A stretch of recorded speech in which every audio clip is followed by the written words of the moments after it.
Welcome to the Market Motive Workshop on paid search with our faculty chair, Brad Geddes. Brad is the author of Advanced AdWords and the Advanced Google AdWords, to be specific, the founder of Certified Knowledge and the PPC Faculty Chair here at Market Motive. Today, Brad is going to be telling us how to pwn your AdWords data with pivot tables. Some of us may say own, but with that, there's a couple of logistics for those of you who are joining us. Brad usually teaches us directly for, I don't know, between 10, 15, 20, or 30 minutes, depending on how long he's generous for, and then we switch over to question and answer, where if you have a question, we'll unmute you. Let us know if you don't have a microphone. But in the meantime, we want you to be able to post your questions ahead of time. So because we have some new folks joining us today, I want you just to give a try right now. Open up the questions and answers, or the questions window over to the right on your screen, and type in an encouraging message or something that you're looking forward to learning today. That way we know you're attentive, we know you're there, we know you can ask questions, and it helps encourage us along. Go ahead right now, find that question and answer window, type in something encouraging, something that you want to learn, something that you want to know, so we know you're listening. And here we go. We got Davis, pivot tables in caps. Ways to compare multiple data sources in one report. Diego says, okay. Dan says, looking forward to learning how to export pivot tables. Larry's glad to be here. We see a lot more coming in. So we have a live and excited audience, and this is great. So Brad, over to you. Pivot tables for the search marketer. All right. So often when we're getting into data, there's too much information that any account can generate than we can effectively analyze. And so what pivot tables do is let you aggregate that data at a higher level and then pivot it, which is why they're called pivot tables. So what I'm going to do is I'm going to just flip over to Excel for a second and walk through the basics of making a pivot table. And then we're going to go back to PowerPoint and look at a lot of examples of good pivot tables to use to analyze your data. So what I'm going to build here is just a simple one for quality score. So let's say that I just took over an account and I'm trying to figure out from a high level, does the account have a good quality score? Does it have a bad quality score? Because if it's bad, then I probably need to work on organization and ad testing. If it's a really good quality score, I probably need to focus more on bidding. So just at a high level, I want to know a simple question, such as, is the account holistically something Google's going to like or not? And this is a really simple thing to figure out with a pivot table. So what I have here is, and you don't have to, this is small data, it's fine, I'll make it big on the next screen. But to make a pivot table, I have a basic export from Google. This is just a keyword report that includes click data, impression, cost, and quality score. And what I want to do is select all my data. So go to the corner, you can select everything, go to Insert, Pivot Table. And then it's going to ask you to verify this is the data source. I could change it if I wanted to. This is fine. And so now what I have is just blank data to start with. And so I need to pick what I want to look at. And so often you want to start with your row, your key piece of data. So in this case, we care about quality score. So I want to put my quality score up first. Now, when I've got these rows here, I can filter the data very simply. So what I don't want to see are like blanks and totals. That may screw up my data. So I can click on the filter just like anywhere else in Excel and remove those. Now, what I want to know then is from an impression basis, how many impressions do I have at each quality score level, and what's their percentage? So when you add something, it makes it to the rows, but I can just drag this down to values. So now I have my quality scores, my row data, and my count of impressions, which would be how many times this appeared. What I want to see is sum of impressions. Pivot tables do count by default. So there's two ways I can change how this data is calculated. I can either click over into the pivot table field and choose value field settings, or just simply double click into the top row, change this to sum, and now this is going to show me how many impressions I have by these quality score ranges. So what I really want to know now is what's the percentage of each of these rows. So when we get into calculations, there's two ways to do calculations to answer this question. I could simply write a formula right into the pivot table. So percentage of QS, or percentage of impressions, by QS. And I can write a simple formula equals sum of B4 divided by B13. Now, I made this mistake on purpose. I'll walk through in a second. What you don't want to do in pivot tables when you're writing your values is click into the field, because all of a sudden you get this crazy get pivot table data, and it can make your formulas very complex. Also, just a quick hint on Excel. If I were to write this formula, B4 divided by B13, so how many impressions does quality score one word have divided by grand totals? And I hit enter. Obviously it's 0%, but normally when you have an Excel formula, you can just double click and it drags it all down. Now the problem here is Excel's pretty smart. And what happened is it dragged it down. It said, well, you probably want to know B5 by B14, the next row. And then for the next one, B6 by B15. So when you write formulas, and this goes past pivot tables, dollar signs are absolutes. They say as you drag a formula, don't change this part of the equation. So if I did $B and dragged it down, it would never change the fact it's column B, but it would change the row from 13, 14, to 15. But if I do $B, $13, it's saying absolutely as I change this, only change the divisor here, B14, by this absolute number. So now I can drag this down, and I can see my percentage of quality score for each of my percentage of impressions for each quality score. Now, if you, again, select the row, go to your formats, we want to flip this to a percentage. Now, a healthy account is one that Google likes, and if we've got most of our keywords at 7 or higher, then we probably have good quality scores. Now, if you highlight stuff in Excel, you can look down the bottom here. I know this is hard to read, but it's 89.7% of my impressions are 7 or higher. This account's in pretty good shape.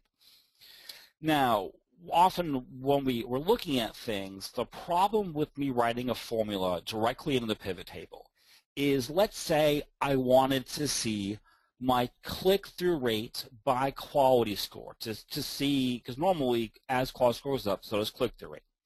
So if I wanted to add more data, such as how many clicks I have per each particular quality score, I'm going to have to overwrite my formulas to get that data. And so that's the problem of writing formulas. It's quick and easy to do, but there's another way of doing it. So let me just add my clicks and my impression data. I'll make the sum of clicks. And so let's say I want to know my click-through rate by quality score. Another way of doing this then, so that it becomes part of the pivot table so you can move it around and not overwrite your data, is go into Fields, Calculated Field. Now I can't name this just CTR because I already have a row called click-through rate. So I need to make this, this QSCTR. Now this is just like writing a regular formula. I would want to know what is my click data equals sum of click data divided by impressions. And enter that, and now I have another field then that is now within the pivot table that shows me my click-through rate by quality score. And this is really common. As click-through rate goes up, so does quality score. It's a fairly common thing to see. We've got a little bit of exception here. Now, this is a great overview, but what it's not letting me see is if I have something like a good brand that might be hiding bad quality score, because maybe my brand is really prevalent. So often you want to filter your data by brand and non-brand, or brand and long tail, so forth. So pivot tables also have a filtering section, so I can drag my campaign into filters. This adds my campaign data up here, and then I could just deselect and say, show me just the brand data. And so here's my quality score data for the brand. In this case, most of our impressions are at 9 and 10. Perfect.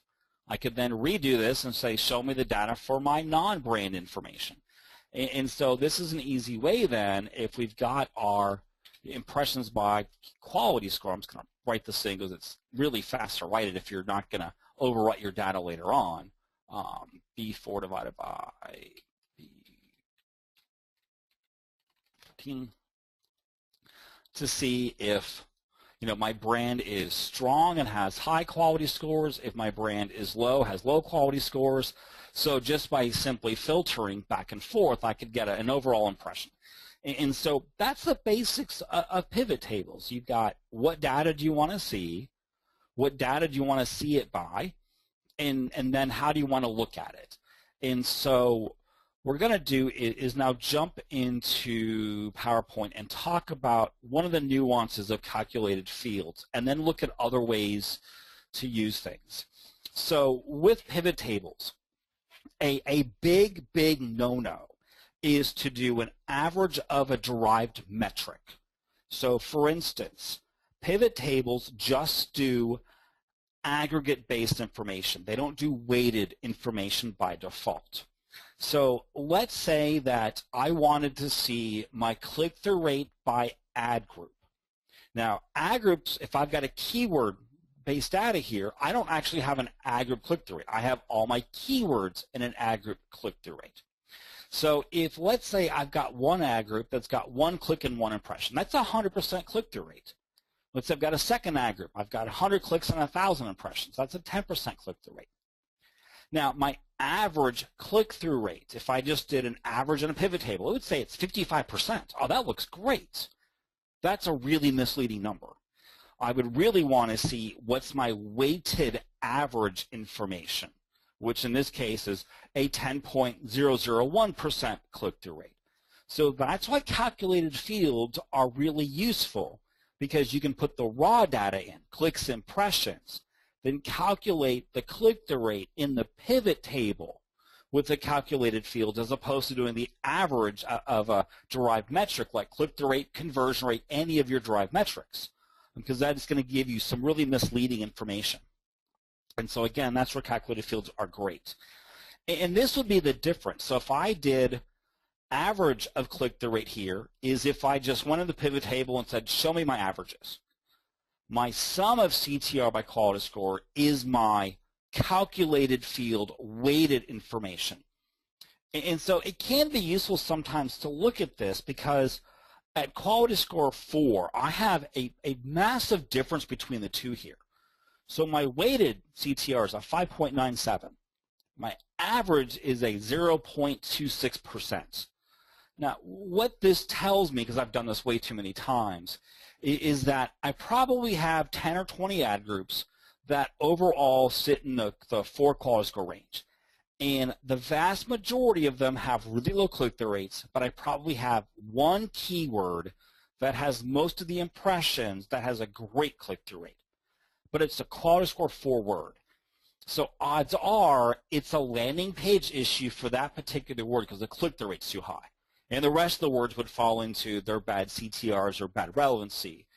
And so it can be useful to kind of look at some of these, but we never want to look at averages of averages. That's going to lead you down a path of really bad data. So just make sure you're doing that weighted information. And so that's just a quick way of just seeing quality score health. Now, we talked about these, so let's continue on. So let's say then I look at the account and I see, wow, we do have some quality score problems. So what I want to know next then would be, where should I start digging into the account so that I'm using my time wisely to improve quality scores? So then what I could do is change my row labels to be my actual ad groups. And then I could look at costs and say, how much has this ad group spent? And so then what I really want to know is, what ad groups are spending a lot of money that have bad quality scores? Now, this again is where weighted averages are really important. So if I just did, hey, pivot table, give me my average quality score. At this one ad group here, guest towels, my average is a 6.14. Now my weighted average is a 4.7. because I went to the ad group level here. I don't want to look at every single keyword. I want to find big areas and then drill down into the ad group to fix it. And so to create weighted data here, we actually have to change our source just a touch.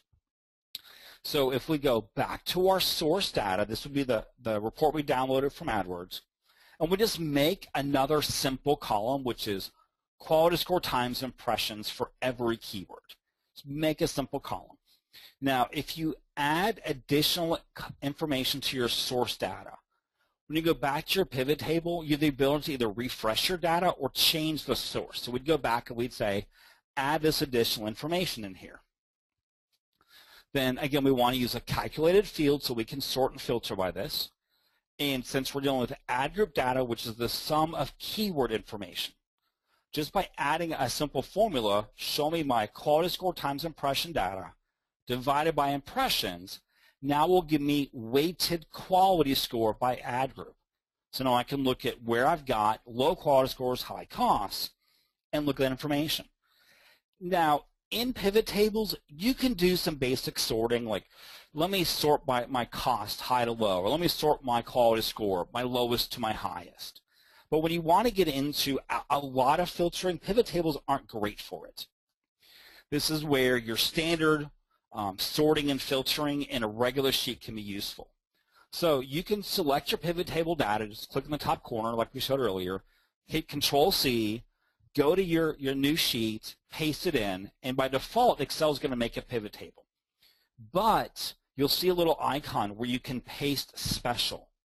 So what we want to do is paste this information just as values. So now we'll have the numbers in a new sheet without the pivot table behind it powering it that we can sort and filter at will. So if we think of an quality score arena, we've got one aspect, which is I'm spending money in places that I could probably increase quality scores and reduce my spend or increase my ad ranks. And so that's a simple way in our filters. We could say, show me keywords that my quality score is below 4 and my cost is above $100 for the ad group. Now filter quality score high to low or low to high, either way. Or show me places where my quality score is below 4, my cost is over $1,000, and let's work by cost. So you could, either way is fine, but this is going to find areas then to improve quality score based upon where you're spending money now. But we have times where we just want, say, more traffic. So you could do that same filter and just do impressions high to low. These are places where you're getting a lot of impressions, but you're probably not getting a lot of clicks because you have some sort of bad relevancy. So that'd be a place to increase traffic from where you've got existing impressions. Now, the other issue of quality score is, though, if it's too low, then you just don't get shown at all, or you're shown very irregularly. And so another way then, we can go back to our pivot table. We can then add a quality score as a filter and say, just show me words that have 1 to 3 quality scores. Show me how many keywords by ad group have quality scores 1 to 3. These are probably ad groups then that are probably not well organized, and then sort most keywords to least. So these bottom one here, logo cups, logo cups has 96 keywords out of 1 to 3. 96 is a lot for an ad group. 96 that have low quality scores is a lot. That ad group probably needs some organizational help. So beyond quality score, there's a lot of other ways we can use pivot tables. So the next stuff we're going to walk through is looking at the query data. So if you go into your account, go to keywords, go to search terms, you can see the actual search terms someone used that triggered your ads. So one of our big questions is, have we lost ad serving control? In other words, for the same keyword query, do we have multiple ad groups that are showing? Because if you've got more than one ad group showing for a keyword, then we probably have some problems where Google's selecting our ads and landing pages, not us. And marketers should be a bit of control freaks. So this is a simple pivot table where the search term is our row, number of ad groups is our values, and then we can simply see, is the number greater than 1? If it's greater than 1, this query has been shown from more than one ad group, we might have a problem. Then we could add things like cost data, because if you spent 10 cents, you may not care it's been shown from 3 ad groups, or impression data, how common does this occur? But sometimes having just more than one ad group showing for a query isn't a bad thing. Sometimes it's okay. So let's say you're in lead generation and you're in car insurance lead gen, and you have one campaign for Chicago, one campaign for Los Angeles, one campaign for New York. Well, these are different campaigns. So a query being shown for multiple campaigns that don't compete because they're different geographies, that's not a problem. What you really care about is, do the words compete? So if you've got segments where it's logical that you have more than one ad group that's shown because they're different geographies, then what you really care about is, within a campaign, has more than one ad group shown for this. So in this case, what I've done is, my initial row was my search query. I added to the pivot table a second row, which is the campaign. So now my pivot table is segmented: query, then campaign information. And now I can see how many ad groups have shown for a query within each campaign. So that's another way of looking at it. Now, the thing is, I don't want to look at all this data because it's so much to examine. I want a nice visual key to trigger in my eyes on. This is where conditional formatting in Excel is great. So conditional formatting, there's a lot of uses to it. A simple one is just a simple rule that says, highlight cell rules greater than or less than a specific number. And so we're going to use this for this in a moment here, but just to give you an idea of potential uses of this.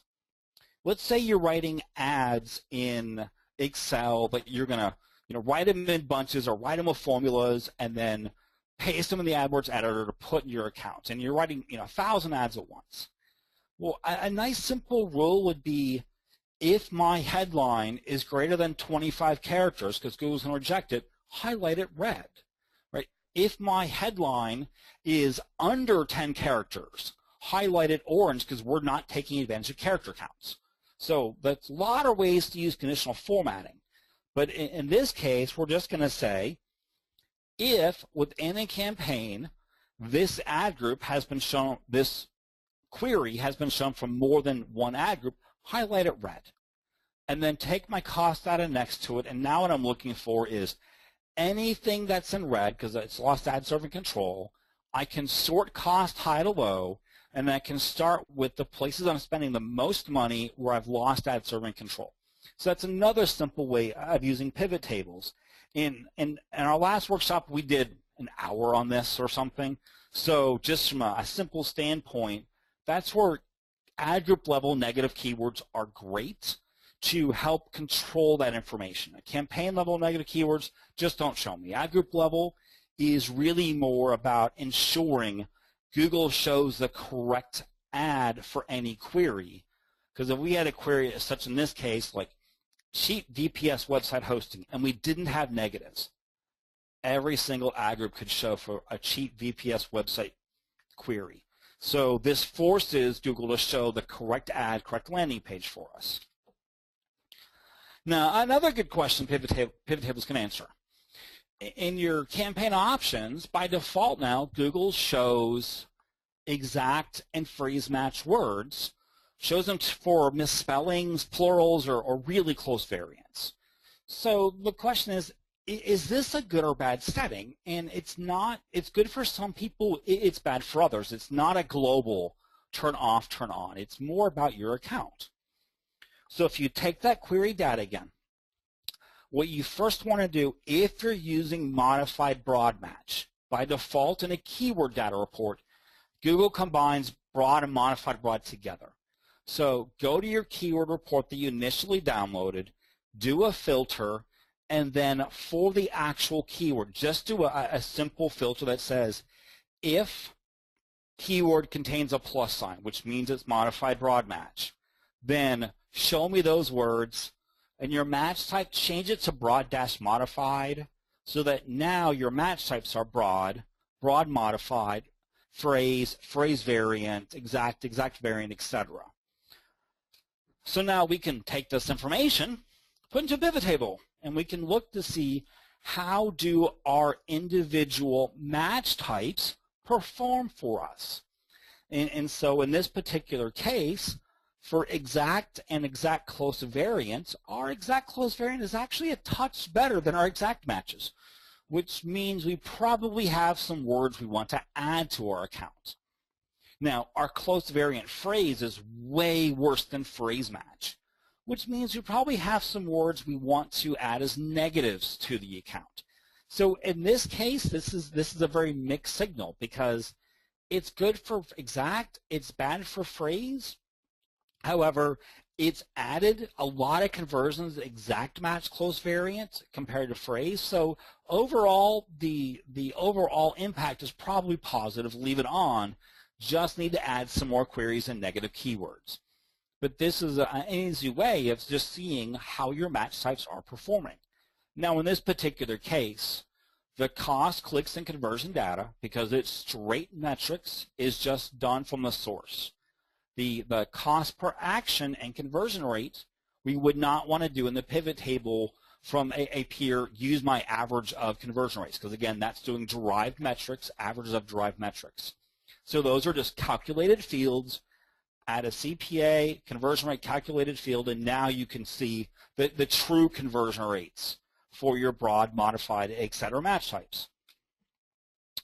If we get into, say, ad testing, with ad testing now, especially when Enhanced rolled out about a year ago now, we have device preferred ads. And so if, and this is if your campaign is showing on desktop and mobile devices, then you want to control the user experience, what ads are seeing, what landing pages they go to by device type. And so what we really want to know are things like, are we testing ads by device? Do we have ad serving issues by device?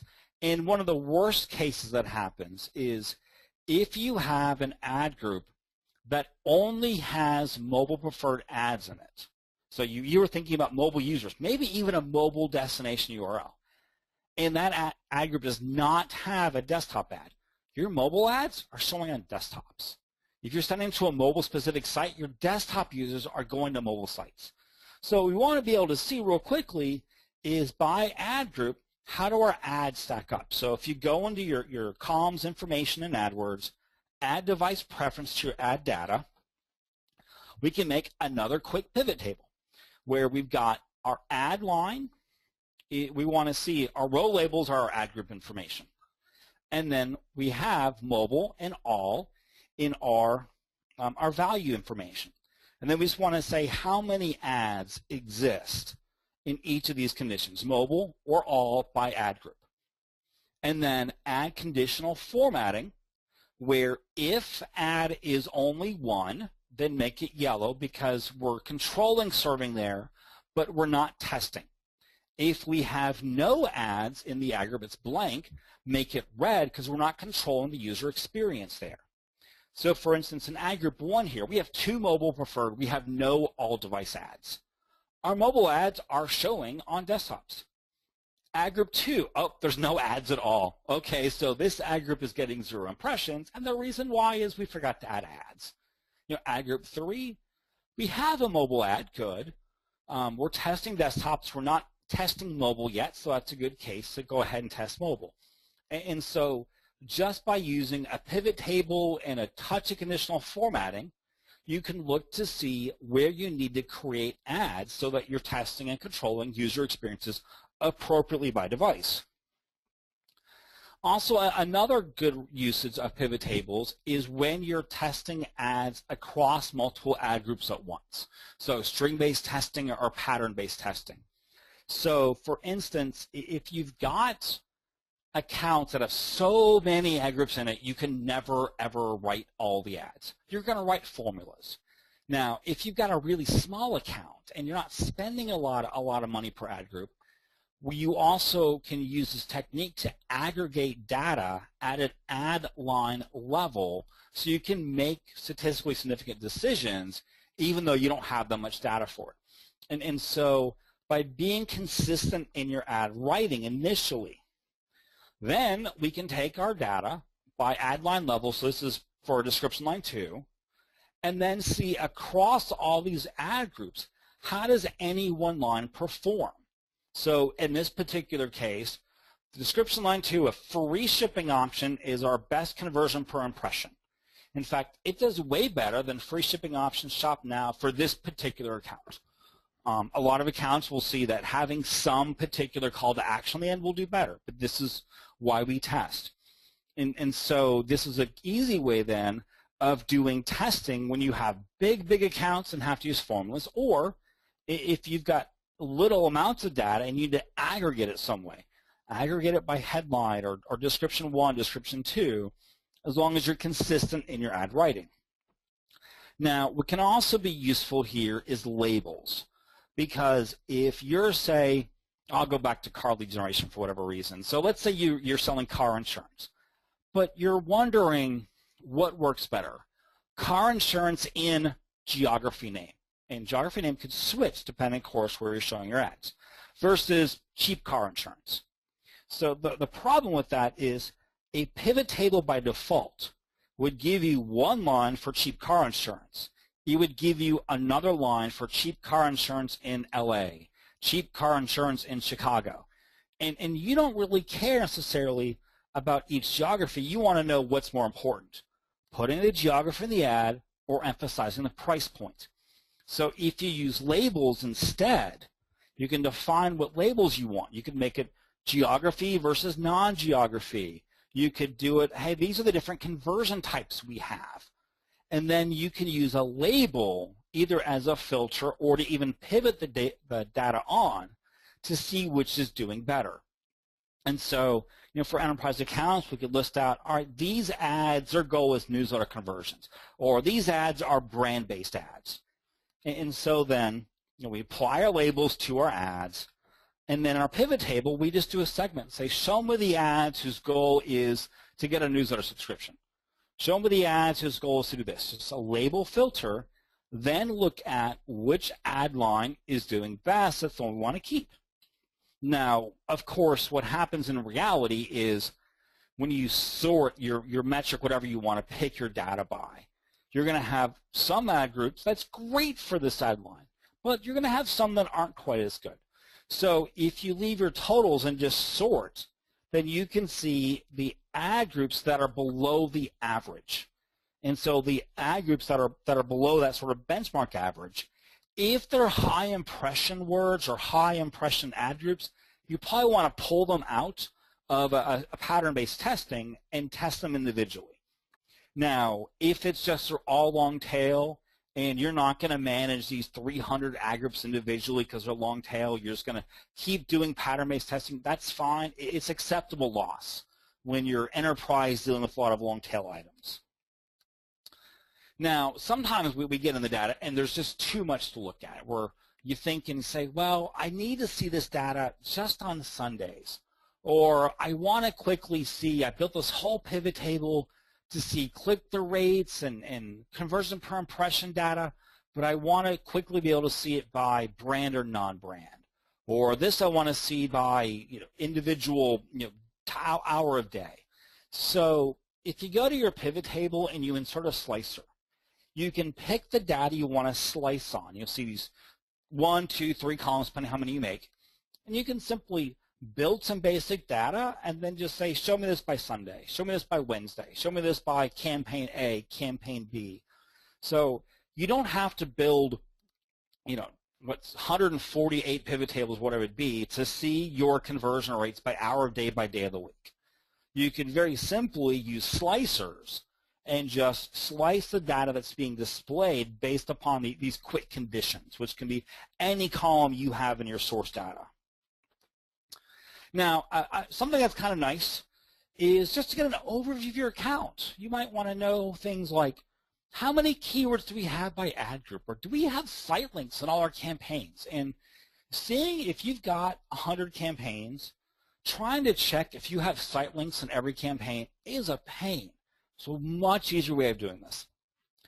Go to the AdWords editor, download your account in the editor, export your account. Put it in a pivot table. And then you can easily see things like, here's how many keywords we have by campaign, by ad group. And we could sort highest, lowest, and say, wow, we have a whole lot of keywords in these ad groups here. We probably need better organization. Or how many ads do we have by ad group? Or how many site links do we have by either campaign or ad group? In this case, I did campaign, then segmented to ad group. We have ad group level site links. Some cases you don't. You could just leave it. Your row label is campaigns. Your value is just site links. Do you have at least 4 site links on each of those campaigns? This would take about 30 seconds to see if you're missing a site links in a campaign. Doing that in the interface can take you 10 minutes. And so even just from a big overview standpoint, using the AdWords editor, downloading your account, and throwing it into a pivot table can give you quick information about how robust an account is, quick weak spots in an account, and pivot, and then find those areas to go really work in. And so when you think of pivot tables, really they're great for analyzing large data sets. And they're really easy to make. I made that first one. I can make it in about 8 seconds. The first couple you make, it may take a little bit. After you've made 3, 4, 5 of these, they're fast.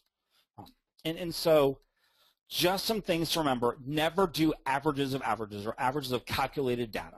If it's a derived metric, click-through rate, conversion rate, cost per action, never use that information in a pivot table. Use calculated fields or write a formula into the pivot table, but don't do averages of derived data. If you need to do a lot of sorting, a lot of filtering, it is quicker. I mean, you can do it in pivot tables, but it's just faster. Copy it into a new sheet, paste as values only, and then you can filter and sort like you would your regular type of data. And then conditional formatting, it makes Excel way more visual. There's a lot of formatting you can really use for conditions. And you can also sort. So you can take the data, like say the ad copy sheet we have, and then you could paste that where you've got your ad group, number of mobile ads, number of desktop ads into a new sheet, and then sort by red. Hey, we're not controlling ad sorting by device. Or sort by yellow. Here's what we need to do our ad testing. You can sort by colors in Excel. And if you've got too much data, there's just too many things to look at, try using the slicer where you can just look at specific sets, campaigns, day of the week, whatnot, at any point in time and quickly refresh the data so that you're almost using a different data source, segmented by campaign, segmented by, noon, whatever, very quickly. Of course, you want to learn more about AdWords, then we're here at Marketing Motive to help you out a lot. All right, Michael, I'm going to turn it back to you for a second. Take a sip of coffee. Absolutely. Well-deserved. Thanks, Brad. Okay, so we got a number of questions. Now's your time to go ahead and either raise your hand inside of the system, there's a little raise your hand function, or else you can just type in your question and we'll unmute you. I've got Galia lined up. David and Gary will be coming to you in just a moment. By the way, if you are a Master Cert student or candidate, let us know. We tend to give you a little bit of preference and put you on the spot sometimes too, but only in a good way. And if you haven't joined the Master Cert class, we certainly encourage you to register for that. That's a coached course where Brad and one of the instructors here at Market Motive, Philippa, actually highly qualified author, walk you through Brad's course. All right. Brad, hopefully you've got a little bit of caffeine in you. And yep. And Gary is already PPC Master Certified. I know you are, Gary. Big fan. And I'm trying to remember your company name, Gary, and where some of your sites are. All right, let's grab Galia. And Galia, I'm going to try and unmute you. If I remember right, you're from a little further away than some of our folks here. But we'll see if you've got a good connection. Galia, do you have a question for Brad? Yes, I just have a quick question, Brad. So I know this course is mainly for Excel, just people to know pivot tables and Excel. But my question is, why do you do here? And I can read it from this.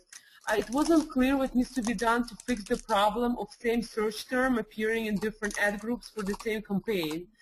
So you mentioned that you have same search term for different ad groups, but if they're different campaigns, that's okay because they're covering different geographic areas. But Okay, if so for same campaign, what do you do? okay, so if the query doesn't compete, different campaigns from an area is not a problem. If it does, then what you need to do is look at your ad group structure and then add negatives appropriately. So let's pretend that the query here is cheap VPS website hosting. And each one of these is an ad group. So I have a hosting ad group with a hosting keyword, website hosting, cheap hosting, so forth.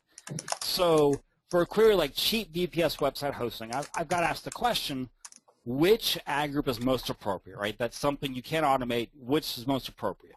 So the user used cheap, so they're a discount shopper, and VPS, virtual private server, is way more important than a regular hosting. And so then what I can do is I can layer in my negatives. So hosting is minus cheap and minus VPS, and my website hosting minus cheap minus VPS, and build up my negatives by ad group to force the most specific query to be displayed. Does that make sense?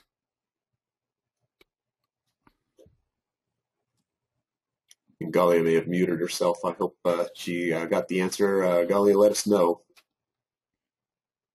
Yep, I did. Thank you so much. Can you guys hear me now? We got you now. Awesome. Thanks so much. Absolutely. Thanks for joining us. David, you have a question for Brad. Hey, Brad. How you doing? Good. I was just curious about the string-based testing you were talking about. I haven't heard of that. You said string-based, and I believe it was formula-based testing. What exactly is that?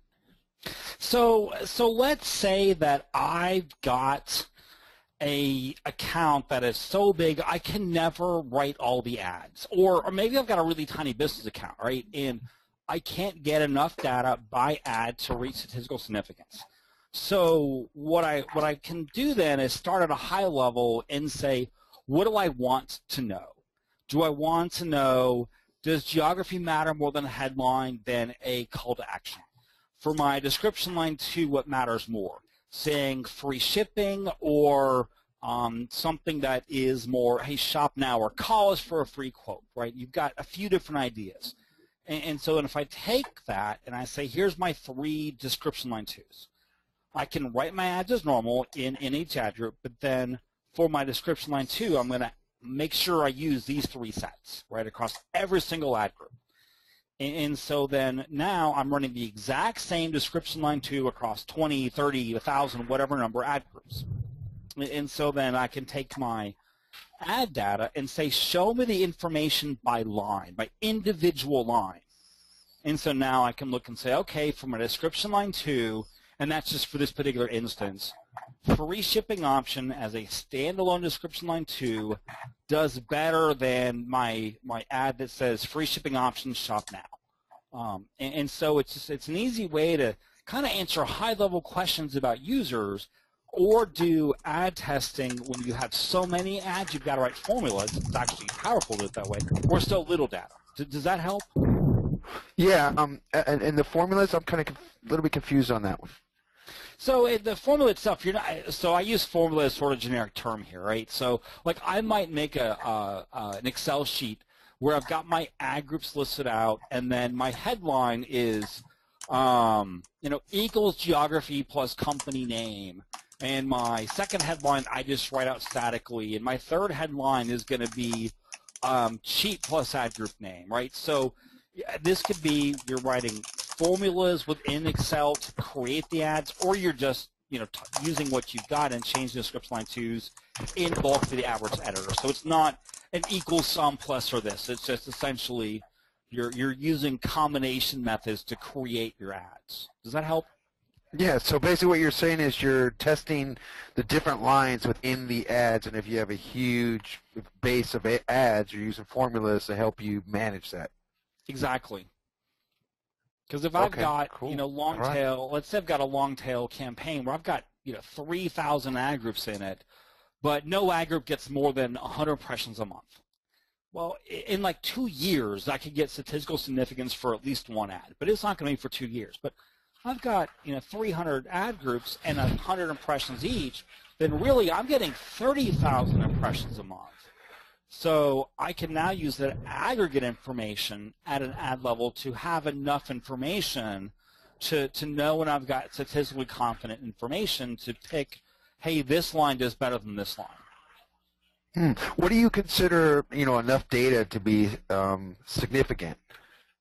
Oh, that's a great question. That depends a lot on how apart the data is. So if, minimums, right? I often use minimums like it depends what I'm testing for. So if I'm testing for, say, click-through rate, then I'm going to want, at least 25 clicks, probably more like 100 clicks per ad. I'm going to want, well, in that case, conversions don't matter, over at least a week of time, but that's going to give me kind of low confidence information. If it's a brand term, I'm going to want, 500 clicks an ad. And so minimum viable data depends on how confident you want to be in your end results, but it also depends on how many deviations it is away, not to get too complex here. But if I've got 10 clicks off of 20 impressions, and I've got another one that's 1 click off of 3,000 impressions, my deviation group is so large that even though it's not a lot of data, it's significant in itself, Right. if that makes sense. And there is an Excel plugin which will do z-squared and chi-squared information, which are standard deviations within Excel, to help calculate some of that. And that plugin is? I can't remember the name off the top of my head. I know it exists, but I can't remember its name. Okay. David, throw that in the Ask an Expert forum, and we'll look it up and get it back to you. All right. Sounds good. Good. All set, David? Yeah, I'm good. All right. Thanks for jumping in. Thanks, Brian. Okay, and Gary of Image Factory fame and Master Cert grad, quick question from you for Brad? Yes, aloha, guys from the Big Island. Oh, rub it in, Gary, rub it in. Yeah, well, usually I'm in New Hampshire, so I came out here just for Is there a place I can go to get online training on Excel pivot tables?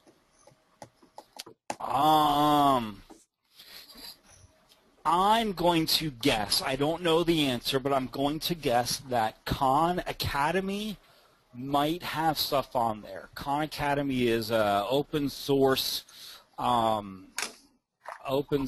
place to increase education across the world, KAHN, and they have a lot of videos. YouTube, honestly, you could probably go to YouTube and search pivot tables and see 3,000, 10,000 results. Oh, okay. But Khan Academy has a tendency, if they have it, they're usually better because they put it in a logical ordering step. And if you go to Microsoft's Help Center and look up Office 2010 Help, they don't do this for 2013 or the new versions. 2010 Help does have video examples, and that would be the place. And then finally, if you even want more, and I'll give a quick shout out to my favorite Bing person, if you really want to ask the really cool, someone who knows way more about this than anyone else, John Gagnon is the, he works at Microsoft. He's the Bing Ads evangelist, and he does incredible stuff with data and is constantly writing articles. If you ping him on Twitter, he will give you more resources than you could ever want. Excellent. Awesome. Does that have you lined up there, Gary? Yeah, that'll keep you busy for a while. You got it. All right. All right. And then a question from Art. You ready for another question, Brad? Yep, let's go. Okay. Art, you had a question for Brad. Sure. Yes, I did a quick sort using cost and quality scores, and realized that there was several of my high-cost keywords that had low quality scores. So I went in and looked at some of the ones that had 6s, and I looked at the expected CTR was average, the ad relevance score was average, and the landing page experience was average. So my question is, what strategy would you recommend to help boost that up to maybe some 7s? Ad testing. That's a really, if your landing page is average, it's all about ad testing. If your So just for everyone real quick, so if you go in and your relevance and expected CTR are both average, then you can test incrementally different ads. We don't have to be radically different ads. If you see that one of them is below average, then you want to start from scratch, right? It's something completely different to test. Now, you can still do that anyway, but that's really the difference is brand new or just something a little bit different. Ad testing is your number one thing to do there. Okay. Okay, excellent. Appreciate it. Yep. Awesome. Thanks, Art. And looking just to make sure the rest of you know, while we're waiting for a couple of extra questions to come in. Right now, the coast is clear, so you may get away with an early exit there, Brad. The next workshop is August 14, 7 days from now. Mobile Marketing by Jeff Hassan. And Jeff is teaching how to battle banner blindness with mobile content. I think this alliteration and the poem thing is going too far. I'm going to have a talk with Chip. I'm supposed to read that out loud online. It's just too difficult sometimes. All right, battling banner blindness with mobile content. I guess it's not that bad. We'll let him off the hook. And David just adds, speaking of Bing, have you ever had problems with fake clicks? For example, analytics shows fewer sessions that Ad Center says where sent is GA accurate or in Ad Center. There is, so attempting to line up two data sources is impossible.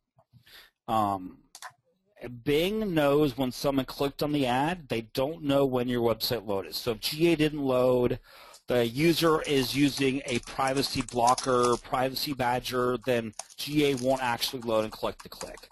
And so if the percentages are within 10% of each other, there's nothing to worry about. And sit on one of Avinash's workshop and talk data sources, and you will quickly see where this can be maddening. So if you're in 10%, not a problem. And the only time I ever have issues with Bing is sometimes their content network or their search partner network because it's the old Overture 10 feed. Occasionally I'll need to turn that off, but straight Bing traffic, not a problem. It's great traffic. Right on. I hope that answers the question. And then I see, I'm going to try and pronounce this. Is it Aliana? You're open for your question for Brad? Hi, thanks so much. How do I pronounce your name properly? Aliana. Aliana, I got it close. Okay. Brad? Yeah, really close. I'm impressed. Okay. Thanks so much, Brad. You definitely make this a lot more simple than when I read about it, so I appreciate that a lot. Do you mind just touching base again on that slide you did about variation match analysis? I didn't quite catch how you separated broad and modified broad. Sure. So here, I've got a report right here. So Sweet, let's say I've got a keyword. Well, that was way too big. All right, come on, Excel. Be nice to me. All right, so what do I've got? I've got 6 minutes. All right, so for everybody, real fast, this is what's useful. So go to your lines. I'm going to highlight my top 3 lines. I'm going to go to View. I'm going to go to Freeze Panes and just freeze them here. Now what that does is I've got my top row. As I scroll down, it keeps my keys in place. So freeze panes really useful. Second, I'm going to select the row of data. I'm going to go to Data. I'm going to hit Filter. This now allows me to, I've got these icons I can drop and select things by. So I'm going to go to my keyword section. I'm going to create a text filter that contains +. So now my keywords here are plus. So I'm going to go to my, assuming I had match type listed, I don't at the moment. So let's just pretend this column isn't campaign, it's match type. Okay. So if this happened to be match type, then what I would do is I would just call this,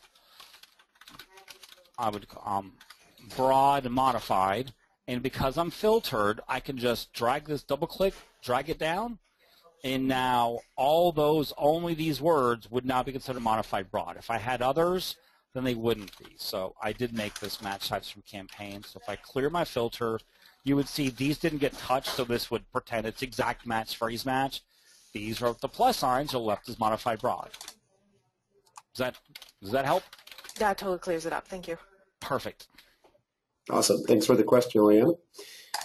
And I'm looking to see if we have anything else in the queue. What we'll do is start the wrap-up process. What I'd love you to do, if you have my voice on your speakers right now, go open up your question and answer window. Let us know something we did particularly well or something we could do better to make a better service. If you haven't signed up for the paid search master certification course, now's the time. You have, I believe, included access all the way up to the start of the coaching sessions. So it's a great way to go. And yes, there's a pricing experiment going on right now.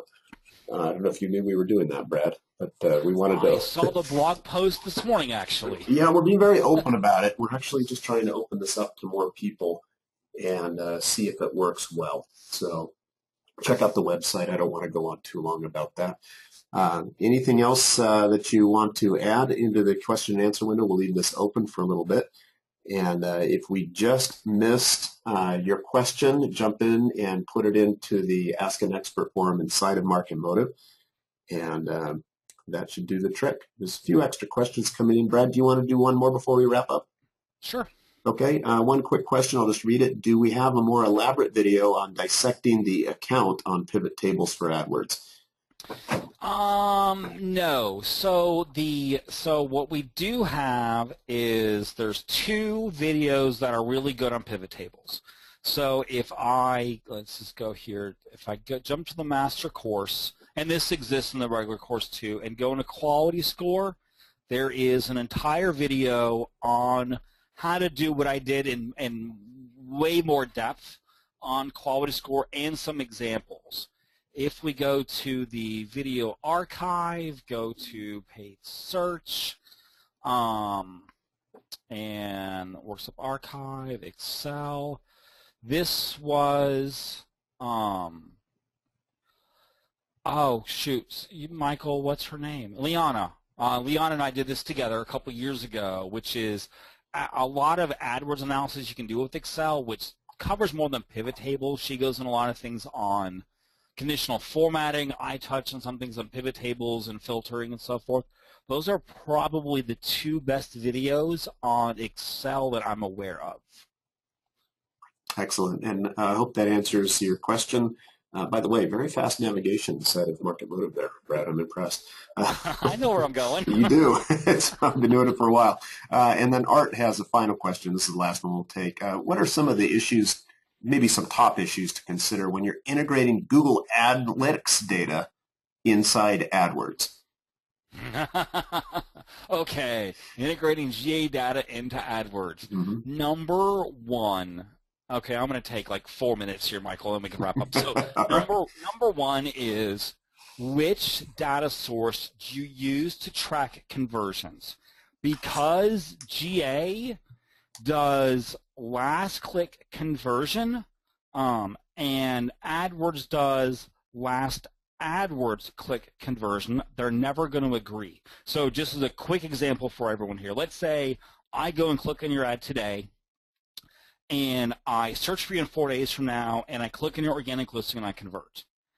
AdWords says, hey, you searched them 4 days, the cookie window is still open, AdWords puts the conversion at the time of when I clicked on your ad today. Google Analytics is going to put your ad on the day of the actual conversion, but put it onto the organic place, not the AdWords place. So comparing AdWords and GA conversion data will drive you nuts. So which one do you want to use as your source? Sometimes you have to use both. Sometimes you want to use AdWords to put the attribution there, but you're doing call tracking. And call tracking has to go into GA, then to AdWords. The data is a little fuzzy then, but it's still better than not tracking calls. That would be your absolute first thing. Second is to ensure the time zone that you're using for GA and AdWords are the same. AdWords, you can't change the time zone. GA, you can. If they're in different time zones, then you'll have certain hours of the day attributed to different days of the week. That's another really big one. Three, just go into AdWords and add the GA columns. The overall, most reports add the GA columns. There's not a problem. The few that don't, like search query, we just walked through. Search query data is in GA. where you can see bounce rates by query. You can't see that in AdWords. So if you're in AdWords and you can't see GA on certain types of reports, see if it exists in GA directly and not in the integration, because it might.